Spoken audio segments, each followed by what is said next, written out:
Welcome back to GrokTALK. Brought to you, as always, by CNHT and GrokTALK.com. Please visit cnht.org and GrokTALK.com. We are broadcasting from Grassroots Central in Concord, New Hampshire, the CNHT offices, which we share with Right to Work, CNHT, Concerned Veterans for America, and others, all of whom deserve your attention. Check them all out. You can look them up. They're all here in New Hampshire with us. And we're here to support them, and they're here to support us, and we're all a big, happy family. But anyway, let's move on to our next guest, who's been here, but quietly and patiently observing the lunatics in the insane asylum. Mayhem's a good word. Hi, Michelle. How are you? Very good. How are you today? Thank you so much for coming down. Michelle is a political activist, grassroots. You're up at the State House a lot. Definitely. And you decided that you are going to adapt your role slightly there, hopefully. Yes, that's my intent. And so you're going to be running for the House in Rockingham 7? That's right. That's Wyndham. Okay. Cool. All right. Thank you. Well, thanks for coming in. We didn't really talk specifically about what to talk about, but there's so much that's been going on. I mean, you can pick any piece of outrage you like and go from there. Unfortunately, there have been a lot of things going on that should outrage a lot of people right now. Probably yesterday's vote in the Senate to concur with SB 120 is probably the latest and greatest on that hit list. Mm-hmm. So hang on, didn't they originate it? Mm-hmm. They did. So why did they have to concur with it? Was it altered by the House? Yes, it was. Frankly, at least they took out the requirement for membership lists to be revealed or donor lists to be revealed, so that's at least an improvement. It's not as horrific as it could have been, but it's still it's a nightmare. They thought about adding a 25-foot buffer zone to the free speech. Sorry, I'm combining my bills. Anyway, yeah. No, if they had their way, they'd put a 25-foot buffer zone between you and your microphone so we could hear you. But well, let's see. How's that working out for you? I do most of my work in print. They can take me as far away from a microphone as I want. We have shotgun mics. We do. We do 25 feet and further. Yeah, they can't shut us up. I was just making we're a humorous inferring point. a reference to SB 319, which was the 25-foot buffer zone around health care clinics, abortion. Yes. Because we wouldn't want the veterans to get too close to their health care. That's right. Anyway. It's a 25-foot waiting list at the VA. No, it's longer than that. Anyway, I'm sorry. You'd need incredibly tiny print even to shrink it to 25 feet. We have to stop stealing her segment. Okay. We must behave, gentlemen. All right. So, must behave. Please, if you can remember where you were. Right, 300 times. Certainly. SB 120, that's that piece of legislation that redefines a PAC, so a political committee. So it's going to hurt the smaller organizations on the left and the right. So it's going to touch the big guys at all, because they can either bombard the Secretary of State's office with a flood of paperwork. That's not going to help transparency in the slightest. And it's going to shut down and certainly stifle the small ones, like some of the life groups, the NHLA, Citizens for a Stronger New Hampshire. It's just going to make it harder for the smaller voices to be heard, and frankly, those are the voices that need the most empowerment. I mean, it starts with 2 or more people, correct? Yeah. So one person, say, like me, just by myself, blogger, There's a problem there, though. There's a big problem, and it is a possibility that I haven't gone through the whole bill just yet. I have read it, but if somebody on the left or even somebody on the right, like the rogue Republicans of Jeb Bradley or Odell or Chuck Morse or any of those folks decide, well, you're providing aid and comfort. You're campaigning against us. I spend more than $500 a year keeping Granite Rock up and rolling. I have a group of people who participate with me. They could, in an extreme, even if they just wanted to hassle me, could shut me down and bring me into court and say, you haven't registered. Exactly. And that's a huge problem. Well, I think they're going to have to bring in everybody, because if you have 2 people in a comment stream on a website who happen to remark in a space where they're invited and perhaps registered to comment the same thing for an issue or against an issue on a website that probably costs thousands and thousands and thousands of dollars to maintain, what's the difference? Yeah. The difference is ideological, and the difference is opinion. The difference is not illegal. Because if 2 people remark in favor of or against the same issue on a platform in a digital format, What's the difference if it's in comments or if it's posted in a blog? It's opinion, A, correct? Yeah, so what you're saying is people performing, say, a letters to the editor campaign or a comment campaign on a newspaper comment list could be the same. Sorry, go ahead, Skip. We're stealing time away from Michelle again. Yeah. So back to how bad the bill was. So I'm going to try to put us on the right track here. Why the heck are you want to go running into that crowd of chickens, as Steve put it? Why are you running? I'm running because I feel compelled to do something about it. I feel compelled that there's a lot that's been going on at the State House. I've been up there anyhow for the last 8 years. And so it's time for me to be held accountable and have that ability, should I be elected, to be the ones to push the button instead of lobbying those people who are pushing the buttons. Okay. 8 years and lobby are the Phone two again. phrases. Okay. Okay. Well, lobbying, I'm a volunteer. So lobbying might be a little bit of a misstatement, but I've been working with the New Hampshire Liberty Alliance for the last 8 years, helping them on their legislation, primarily education issues, and helping them. Now we're back. But So, hold on. Okay, so, We have Susan. oh, Susan, absolutely fabulous. Darling, how are you? There we go, let's try that. Susan! Susan! Am I on the wrong line? What line did she call in on? Line 1. Oh, I thought she called it on line 2. Let's try line 2. Susan! Good morning. Hi! good morning. Good morning. And now we're armed and fabulous. Well, certainly armed. And I would have been in there this morning, except I came down with the cooties hanging around the State House too much and some kind of cold.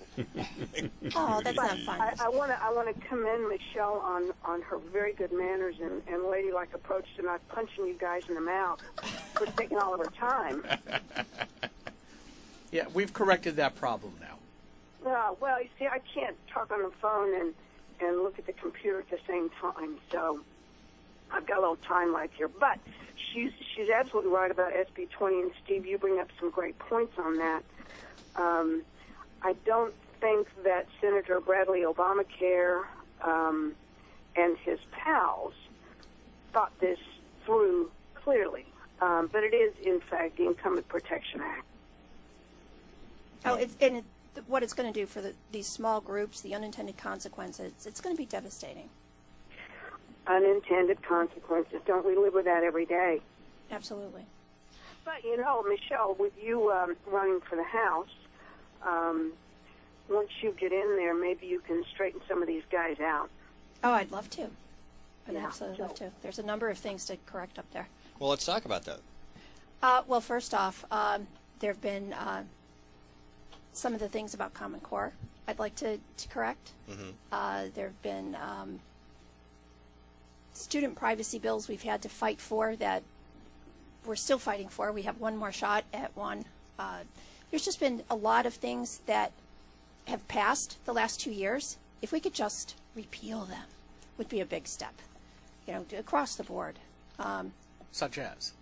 There have been some things with Common Core being implemented at the state level and allowed that I'd like to see rolled back. So you've got free speech is one. That's a problem. Common Core. Yep. Privacy. Privacy. We've got that buffer zone bill that Steve referenced earlier. There's just a lot of things. Those are sort of the issues that I've been hanging out with. I know there are even more that if I took a closer look at them, I'd be able to give you a list the length of my arm. Okay, one of the things that's been in the subject in the House a lot have been all these bills having to do with gun control. And make no mistake, they have been. The left is trying to disarm the citizenry to make it as hard as possible for lawful people. And this is what I just don't seem to understand. They just don't trust any of us. They think that we're all kids and criminals to boot and are doing anything they can to disarm us. Well, what's your feeling about that? Oh, I've been working very hard the last 2 years, and this year in particular, to stop that sort of nonsense from going on. I've been the New Hampshire legislation coordinator for the Second Amendment Sisters the last few years. So I worked with Susan Olson and Jen Coffey and a few others to keep close track of those sorts of bills and to fight them to defend our Second Amendment rights. I'd say we did a pretty decent job this year. I mean, there's a lot of, There were a lot of coordinated attacks from slightly different angles, trying any way they could to get the camel's nose into the tent. And I think we did an amazing job considering the makeup of the House this year.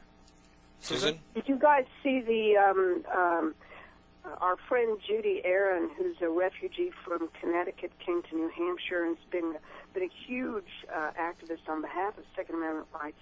She posted up this morning the friend of the court brief filed in Connecticut with 23 other states, none of which is New Hampshire, of course, but 23 other states supporting the Connecticut Citizens Defense League in opposing that most recent Connecticut law that basically bans any sort of firearm, period, stop. So we need to get on board with that with the New Hampshire Attorney General. I don't know what that would take, but certainly Dynamite? New Hampshire should be among them because it's in our Constitution, for God's sake. You would need to shame them into doing it.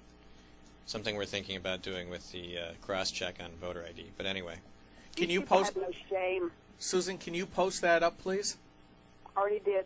Oh, good. No, I haven't seen it, to be honest with you. That's okay. I'll repost it and I'll put it up on the GrokTALK page on the internet, on the web. Okay. Whatever that is. You know I'm a Luddite. I gotta go, guys. All righty. Bye, Susan. Susan. Everybody go to michelle4nh.com. All right. See you And, soon. and thanks, Susan. Susan, and thanks for that Scott Brown brownout pic you sent me. Oh, how about Smurf Daddy? I like that too. Smurf Daddy's awesome. Yeah. Yes. Yeah, that's wonderful. See ya. Bye. Okay. So, gun rights is certainly a big issue for you, Absolutely. obviously. Yep. Because we see it as just a symptom of a really bad disease. The Democrats and the left, the progressives, see it's a gun object. They're looking at the society in general. We're saying, what about individual freedom? And what are your thoughts on those two opposing views? Because they are very much radically different. We have freedom on one side and security and safety on another. I don't think freedom needs to be compromised for security. And I think there's that fabulous quote from Ben Franklin, where if you compromise for security, you end up. Oh, what's the quote? Those who will the trade, caffeine hasn't kicked in. those who will trade a little security or a little liberty for temporary security deserve neither. Exactly. That's perfect. You if you compromise your liberties, you don't get them back. It's a slippery slope. You end up completely losing them. It's an interesting debate, guns, because we always manage to still do okay, despite all the attacks. And I wonder, because the left is all about emotion and response, which is the reason why they're so successful, because they do a very good job of personalizing and terrorizing in some cases people emotionally over an issue.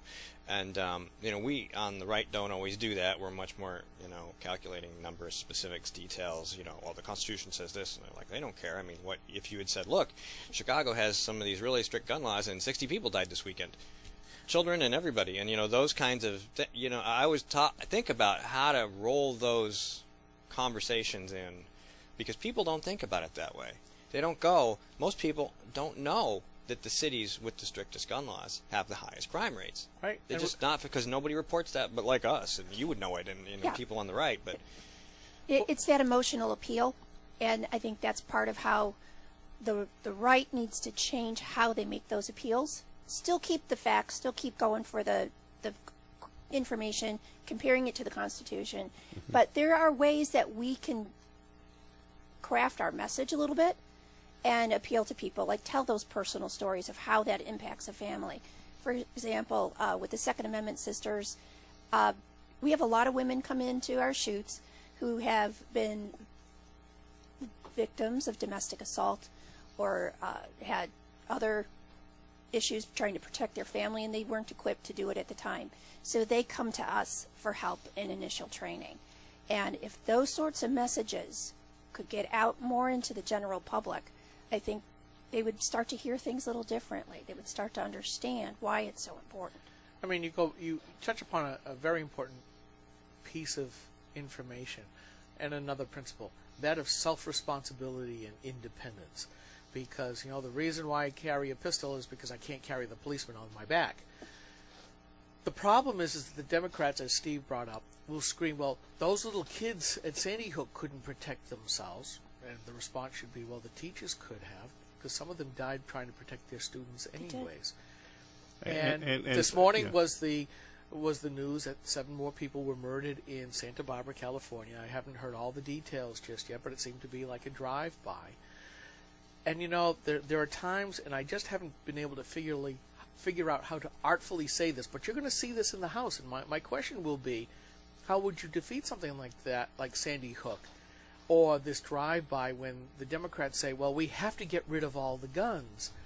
And you look at, Jack in the Box, where the Moms Demand Action have gotten them to take away guns. There's now been a couple of robberies and a murder based on that. They're going after Chipotle. That there was that bakery or that restaurant, I think in New York, that had the no gun sign that made the national news, and they got robbed and the whole bit. So how are you going to, when you go to the House? We're going to wait for your answer, because we're going to take 60 seconds, but I'm going to preface it with this.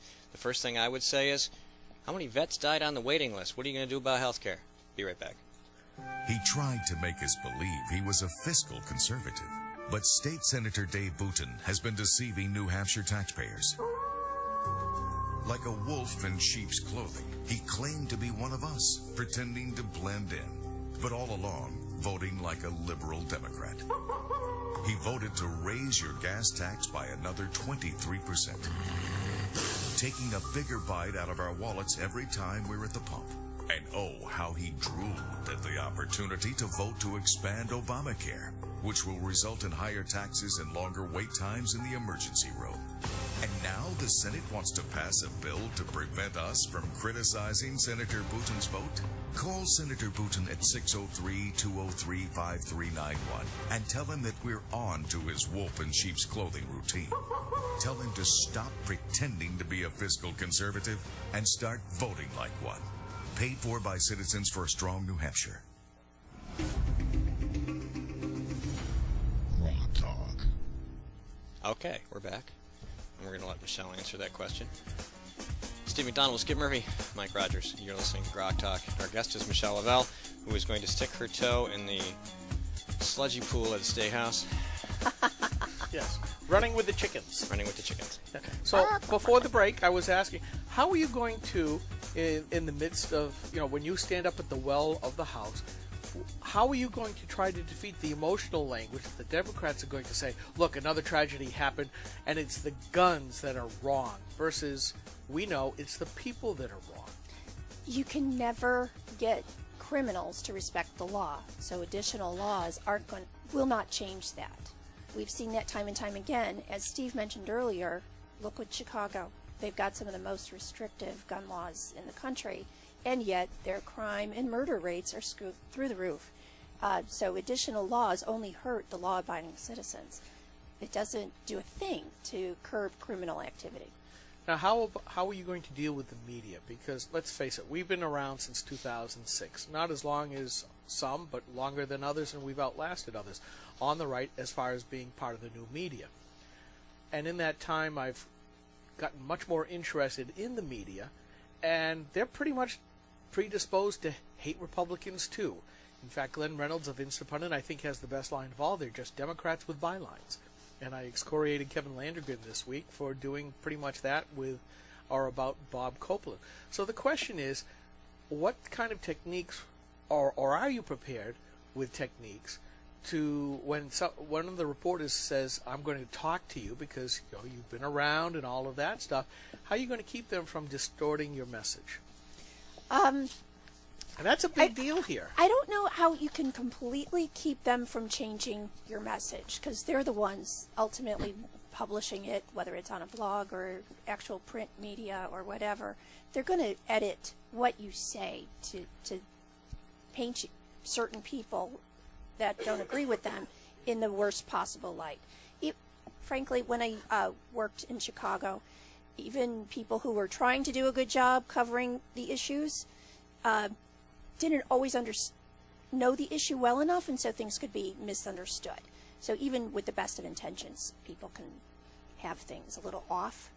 But I think just clearly, repeatedly saying your message, it gets out there. People will hear it. I don't want to shy away from anybody, and just keep talking, and people will hear. But will they cover you is also the secondary question, because in a lot of cases they won't, or they won't do it very well. So what's your alternative? Well, there are folks like you. There's thank you. There are some of the good guys in media as well. And I've got my own blog on school choice, so I've been using that as a mechanism to further issues that are important to me. There are good guys out there that are happy to get that message out there, and you've got to keep appealing to your people, whether, like for me, it would be the folks in Wyndham, being accountable to them, being open, communicating with them on a regular basis. So that would be my intention of trying to keep that communication line open at all times. Great topic. Your own blog on schools. So the question is, where are you on school choice? And I'm going to phrase this. We have a commenter that's more left of us. He's also a teacher at a government school. One of his handles, he's got several, Balicento or Hunter Dan. He's a local teacher. Thinks that Grok hates public schools. The question is, where do you stand on school choice and funding and parental prerogative? I am extremely passionate when it comes to school choice and empowering parents with their kids' education, whether it be in traditional public schools, charter schools, homeschooling. It doesn't matter. I think parents need to have that ability to direct their kids' education. All right, I'll make the following statement. Children do not deserve a public education. Children do deserve public funding of their education.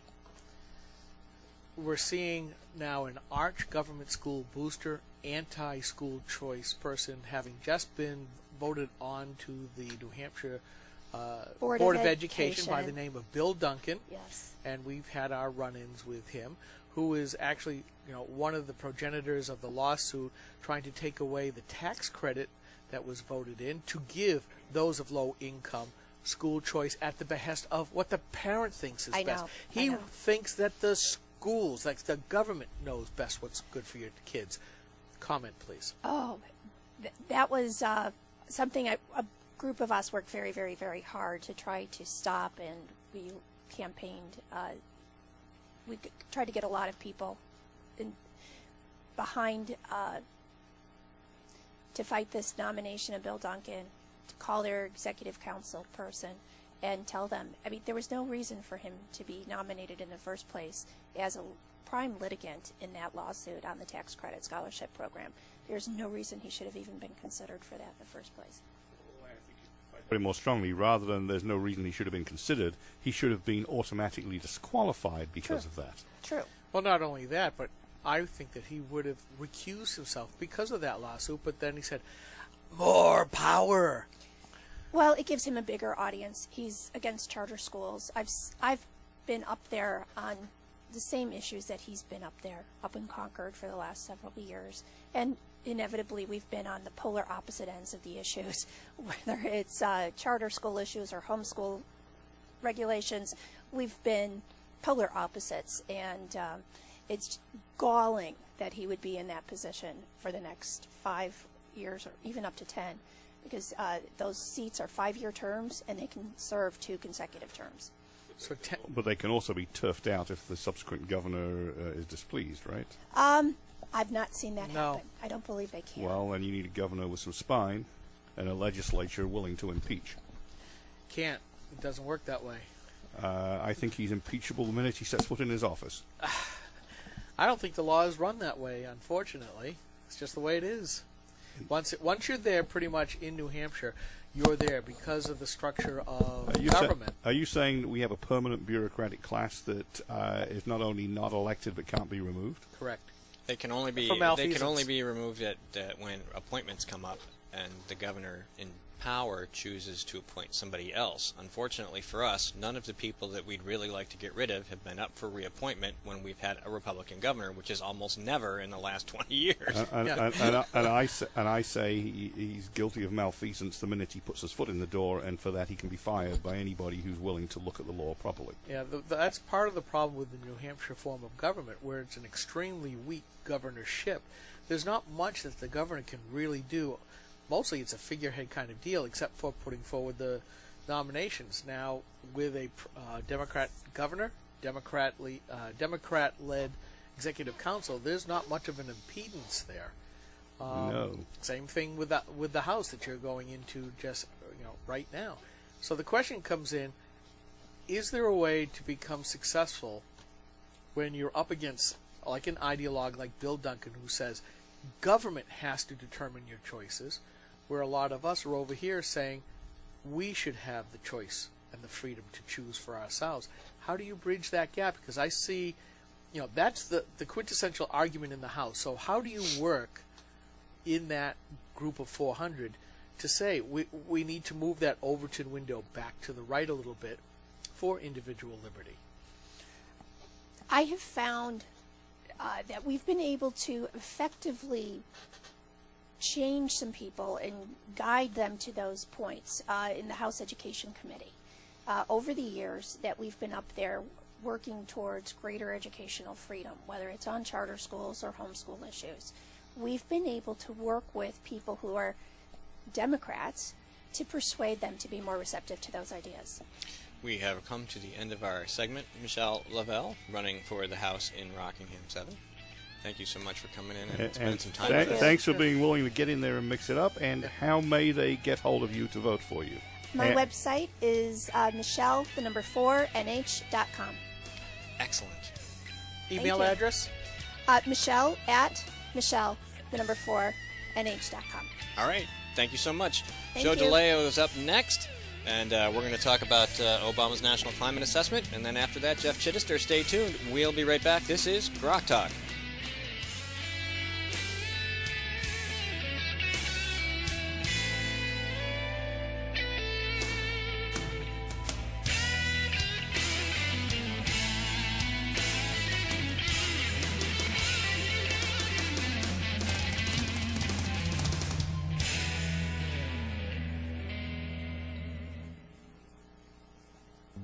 When asked whether she still supports Obamacare, Senator Jean Shaheen said, "Yes, I do continue to support the law. We're beginning to see some positive results." How can Senator Shaheen say we're seeing positive results when 22,000 of our neighbors have already lost their health insurance? What's worse, the Boston Globe reports the state's only health insurance provider radically reduced the number of hospitals in their network, forcing some people to drive over an hour for lab work, even when there's a hospital within a few miles of their home.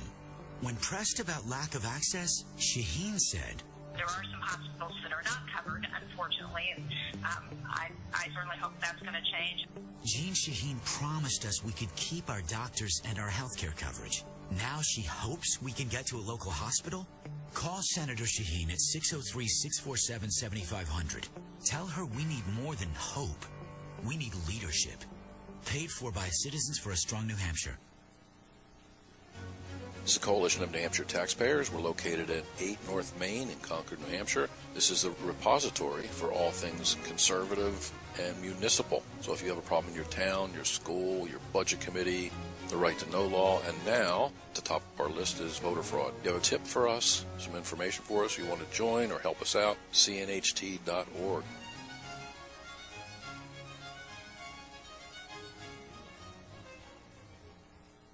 GrokTALK is 2 hours of news and opinion you could only get from GraniteGrok.com. But don't limit yourself to GrokTALK. Check us out at GraniteGrok.com. Follow us on Facebook or Twitter by searching Granite Grok.